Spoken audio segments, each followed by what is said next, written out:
Hello, my name is Blake. Welcome. I wanted to bring you my October wrap up today. I read 8 books in the month of October and I participated in the Spooky Readathon hosted by Covers with Cassidy and Leandra's TBR Harvest. I did the Trick or Treat TBR edition. I am going to go through the 8 books I read in the month, and I have very mixed feelings about these books. They were just kind of all over the place, so I'm just going to start with the one I read first and go through to the end of the month. And first up, I have A Night in the Lonesome October by Roger Zelazny. And I'm just going to read you the summary for this book because I really don't know how to describe this book to someone. But it says, all is not what it seems. In the murky London night, a knife-wielding gentleman named Jack prowls the street with his faithful watchdog Snuff, gathering together the grisly ingredients they will need for an ancient and unearthly rite. For soon after the death of the moon, black magic will summon the elder gods back into the world. And all manner of players, both human and undead, are preparing to participate. Some have come to open the gates, some have come to slam them shut. Now the dread night approaches, so let the game begin. And I sadly did not love this one as much as I thought I would. I feel like that's a bit of an unpopular opinion. I feel like a lot of people really love this, but I didn't. I really enjoyed this book in the beginning. I loved the idea of following Snuff, our dog companion, and seeing kind of these classic horror characters brought to life, and just kind of like the little nods to them. And I loved seeing their little animal companions, and we're mostly observing everything that's going on through the animal companions and Snuff's interactions with them. And I did like that. I also thought that the humor and the dialogue was very witty and well done. But I feel like at about the halfway point, I started to get a little bored with the story. I think that this takes a while to get going, and I didn't really know what we were working towards. I knew that everything is kind of happening on October 31st. And we have the summary, which I read before going into it, but I feel like it took a long time for the plot to actually get anywhere, and the middle was a bit of a slog. So I ended up giving this one 2.5 stars. This book fit the prompts for weapon on the cover and cat on the cover as well. Up next, I have Alexis Henderson's An Academy for Liars. I had really high expectations going into this one. This is an adult, dark academia story. In this book, we follow Lennon, and her life is kind of spiraling out of control. And she is thinking of ending it all, but then she gets a call from this mysterious admissions board on this college that she didn't apply for. And they tell her that everyone has been trying to get into this college from birth. And she goes to take this test and discovers that she has been accepted to this Drayton College. It's in Savannah, Georgia, and it is hidden within a pocket of space, and only the students that have the unique ability of persuasion are allowed on campus. I feel like this book had some really cool elements. I liked the horror aspect. I liked the persuasion aspect. People can persuade others, and they can persuade matter, time, space, and they can even create things into being by persuading matter to do their will. But it's incredibly dangerous, and you can injure both yourself and others by using persuasion. And I did like how dark this was at times. It had some great horror elements. I think we had this really unique world. I liked the world building and I liked the magic system, but I feel like everything we got was kind of vague. I feel like I had more questions about the world building and the magic system that just weren't explained. And I really struggled to like the characters. They are very unlikable characters, and there is like a hint of a student-teacher romance, but all the characters in this are mid to late 20s, and they are partying at this college, and they're out at all hours, and they just feel like teenagers to me. And I really struggled with that aspect. Like, I didn't care for any of these characters. And I feel like some aspects were just too quickly brushed over. And it did talk about this one in a reading vlog. It's not gone up yet, but I will be going more in detail with my thoughts in that reading vlog. But I read this for the prompt of coastal setting and new release. That was an Academy for Liars, which I gave 3 stars. And up next, I have The Broken Girls by Simone St. James. And in this book, it is an adult historical mystery, I guess. And in this book, we are following the events surrounding this Idlewild Hall. And this is an abandoned boarding school. But in the 1950s, it was used to house troubled young women, and one of them went missing. And now, in present day, we follow a young journalist, and her older sister was murdered on the grounds of Idlewild, and she believes that these 2 events may be somewhat connected. And this school is also said to be haunted. So there is a lot of history there, and there were a lot of girls there, and it's a very interesting story. I will say that I feel like the story had a really slow start, and as most dual timeline storylines go, I feel like I ended up enjoying one chapter or one timeline more than the other. And I definitely liked the present day chapters more, where we were following this journalist who's trying to uncover what really happened the night her sister was murdered. And I feel like eventually the past chapters started to grow on me as well. I did kind of like the relationships that were formed between the girls, but I feel like those chapters were far less eventful than the present day chapters. I thought that this book was really atmospheric. I wish that I had read it in the wintertime, because this book takes place in the winter and it's very descriptive. I didn't think I was going to like this one. I picked this one up as a buddy read with a friend, and she had picked this book. And I don't normally like mysteries, but I did enjoy this one, and I wanted to embrace, the reading vlog that Covers with Cassidy was doing. So I tried to reach for more mysteries and thrillers and horrors than I normally do. I also liked the paranormal aspect of this one. It was not something that was super prevalent in the story, but it was kind of something that was going on in the background. And I gave that one 3 stars as well. And I read this for the prompts of small town setting and historical setting. Up next, I have The Shadows by Alex North.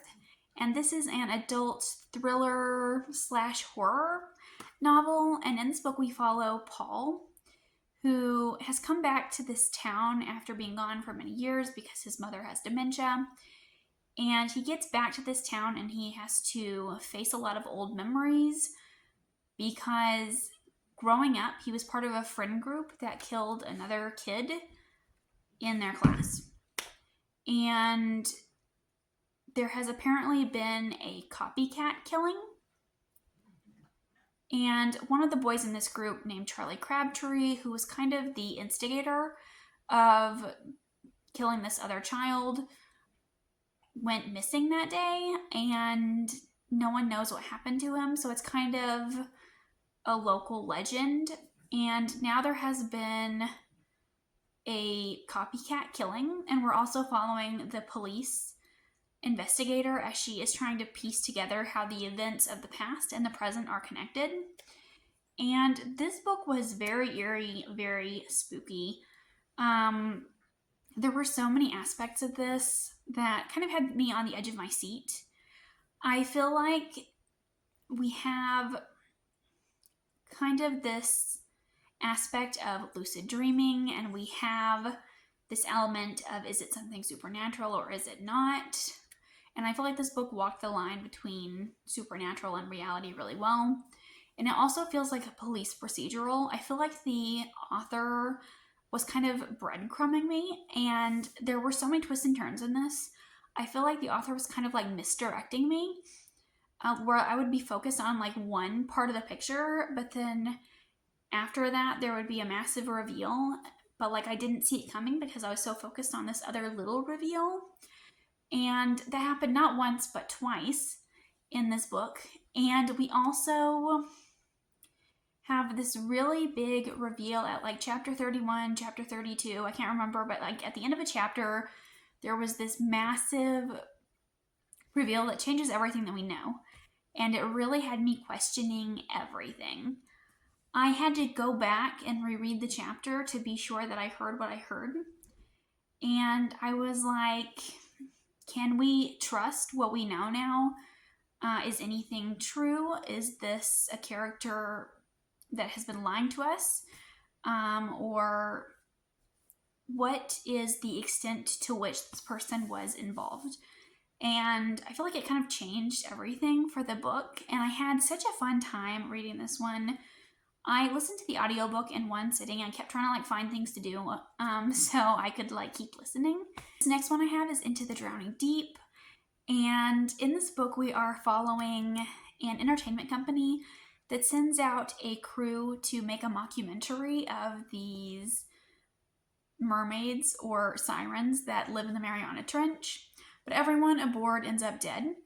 And there was some footage that was released, but it's kind of unclear about what's going on. It's not great footage. It's very minimal. And everyone believes that the entertainment company was trying to cover up what happened. And so the entertainment company, has now started to go downhill. They're losing a lot of funds. So they have decided that they are going to gather a team of researchers and scientists from around the world to go to the Mariana Trench and investigate what really happened and see if there really are these killer mermaids there. And they're hoping that it will clear their name. And this book reminded me a lot of Jurassic Park, because in both situations you have, like in Jurassic Park, you have a wealthy billionaire who wants to create a dinosaur park, even though nobody knows what dinosaurs need to survive or what kind of security measures need to be in place or anything like that. And with this one, we have an entertainment company who doesn't know anything about these killer mermaids or what precautions need to be in place. And in both of those books, corners were cut and people just did what they thought was best at the time. And it kind of creates like a domino effect of bad events that happen. And I love that aspect of this. I have had this book on my TBR for years, and people seem to either really love it or really hate it. So I've always been a little scared going into this one, but I really had a great time with it. I was thinking before I read it, I was like, there are no way that mermaids can be scary. But these mermaids were definitely creepy, and I did like the science aspect of it. I do have a science background, but I am by no means a marine biologist. I think it would be very cool to like follow a marine biologist as they're reading this so they can like break it down. But it was really cool, seeing how the author was like addressing problems that the researchers and scientists had. They were like, how can these killer mermaids live in the Mariana Trench? What kind of adaptations would they have? What do they eat? What do they look like?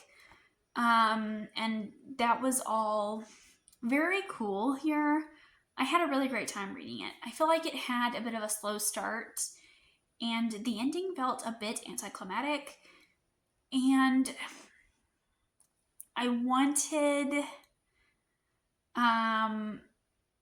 it seemed like at the end we were kind of in an impossible situation.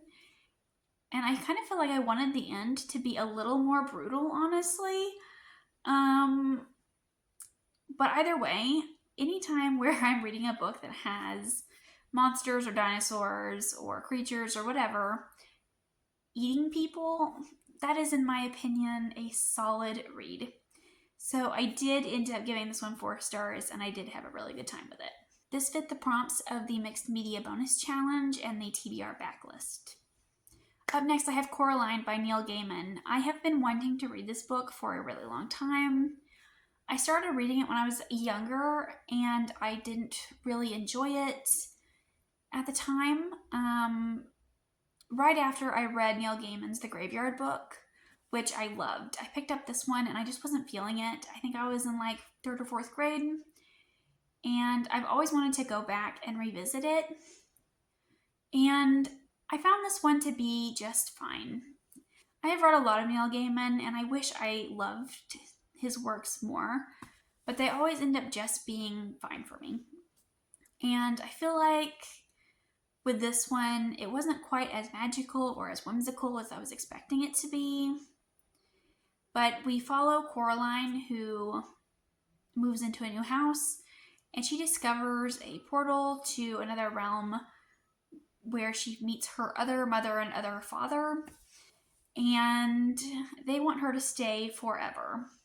I ended up giving this book 3 stars, and I read it for the prompts of summer setting and book to film adaptation. Up next, I have The Graveyard Restorer, and this book follows a young woman who restores graveyards, and she can see ghosts. And all her life, she has followed a couple of simple rules to prevent these ghosts from bothering her. But everything that she knows is kind of turned on its head when she finds herself at the middle of an investigation, because there are dead bodies that are showing up in the cemetery where she works. And these dead bodies seem to have some type of occult connection, and they have a connection to the graveyard. And so she is now being included in the investigation, and she's kind of acting as like a consultant, but also the lead detective believes that her life may be endangered. And she is trying to figure out why this killer is targeting certain individuals and leaving them in certain graves. And of course, the lead detective is incredibly attractive, and our main character is really drawn to him. I feel like I only have one major complaint about this book, and that is the romance itself. It is incredibly heavy-handed, I feel. It's very insta-lovey. Our main girl, Emily, she cannot stop thinking about this detective. She's constantly like, oh, this detective. And I'm like, girl, we have some serious problems here. You could be the next target of a serial killer. And she is just like, but this detective. So I didn't love the romance in this. I felt like it was kind of being shoved down my throat. But the ghosts in this are very cool. I like that this is an urban fantasy book, and it is supernatural, but we only have ghosts. Like, we don't have other supernatural creatures. And there are rules for living with ghosts. And I like the way that the ghosts are described and kind of the lore that is surrounding these ghosts. And we also have, of course, this killer who may be involved in the occult, and we have these dark spirits, and our main character isn't sure of who she can trust. And it also takes place in Raleigh, and so it has this very southern feel. And I loved the descriptions of the graveyards and her process of talking about graveyard restoration. And I really liked the knowledge and the history that was included in this one.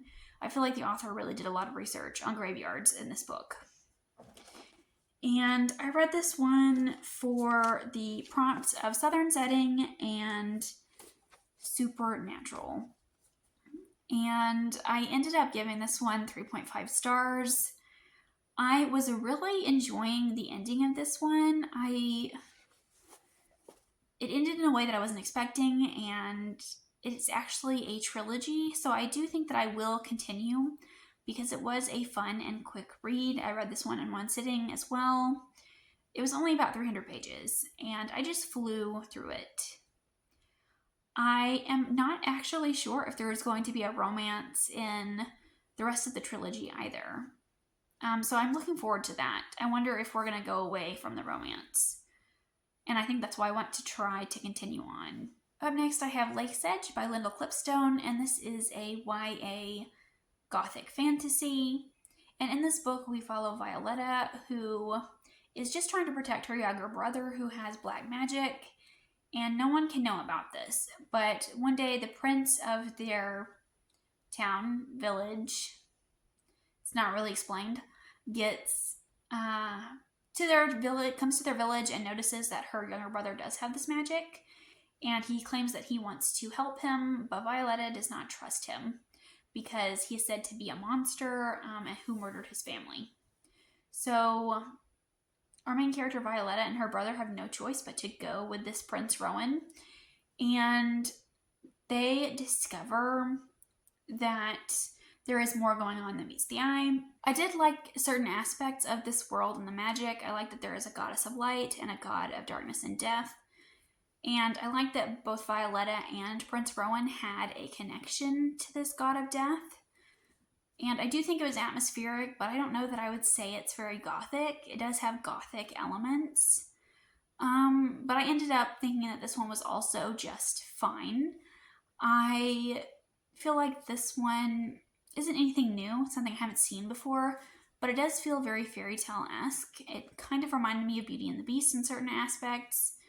And there are a lot of people online that compared this to the Phantom of the Opera, but I have never read or watched Phantom of the Opera, so I'm not sure. I read this book for the prompts of window on the cover and romantic subplot, and I have already started reading the sequel for Lakesedge, and I feel like it was not necessary. Spoiler alert. But that is Lakesedge, and I gave it 3 stars. Those are the 8 books that I read in the month of October. This was definitely an unusual reading month for me. I normally read fantasy only, but I slid a couple of mystery, thriller, and horror-leaning books in here because I wanted to be true to the season and the readathon. So it was definitely a unique experience trying other genres, but I'm definitely looking forward to getting back into some more fantasy-leaning books. But thank you for watching and have a great day, and I will see you again next time.